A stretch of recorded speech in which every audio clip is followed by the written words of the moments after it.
clearly the country meets the criteria for joining the euro. Is the population of Latvia psychologically ready, though, do you think? I think the population is ready. I think we have done good work in explaining the people. There are many people who probably believe that that shouldn't be done based on the previous monetary or fiscal or money conversion reforms in Soviet times, and they believe that there might be some slippages or some changes in exchange rate, or people could lose some savings. But in generally, I think they're ready. Or just a negative feeling still about crisis?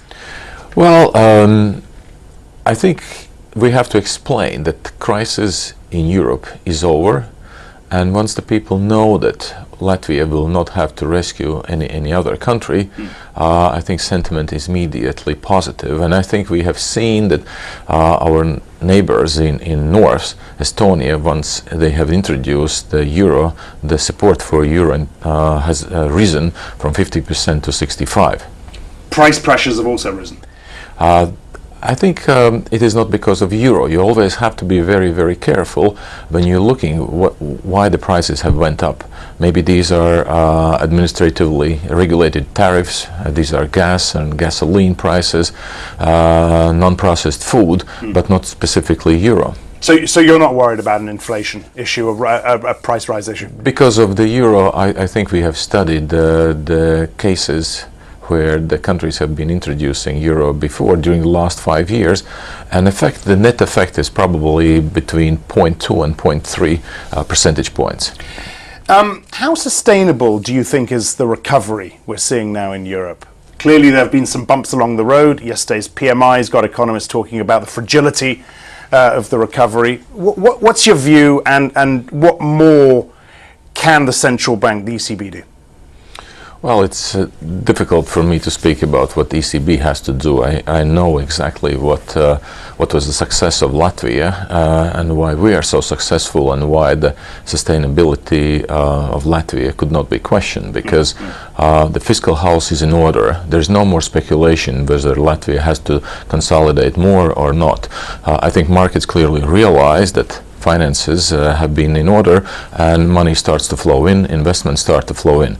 The sooner the fiscal house of the other countries will be in order, the more investments, more jobs will be created there, and the economy will be doing just fine. I asked you about the ECB because, of course, that's the central bank under which you will be operating too. Will there be a need for another LTRO, do you think? I think you should invite me back, and I will be speaking at the beginning of the next year about these things once Latvia really becomes the EMU member. The ECB, and we talk about the ECB because the ECB has also questioned the viability of the country. I've mentioned inflation rates already, but it's also talked about this heavy reliance on a non-resident deposit base. Clearly, comparisons arise with Cyprus in some people's minds. How worrying should this reliance on the non-resident deposit base be? There has been never reliance on non-resident deposits. Non-resident deposits historically has been on a level between 40 and 50% of the total deposits. Comparison with Cyprus is absolutely out of the picture, because Cyprus economy versus the banking sector was 8 times smaller, or in other words, banking sector was 8 times bigger. In Latvia, it's only 1.3 times. So, and I think we explained everything at the beginning of this year, once having these accession discussions with European Union, and I think just one letter and 3 meetings was enough.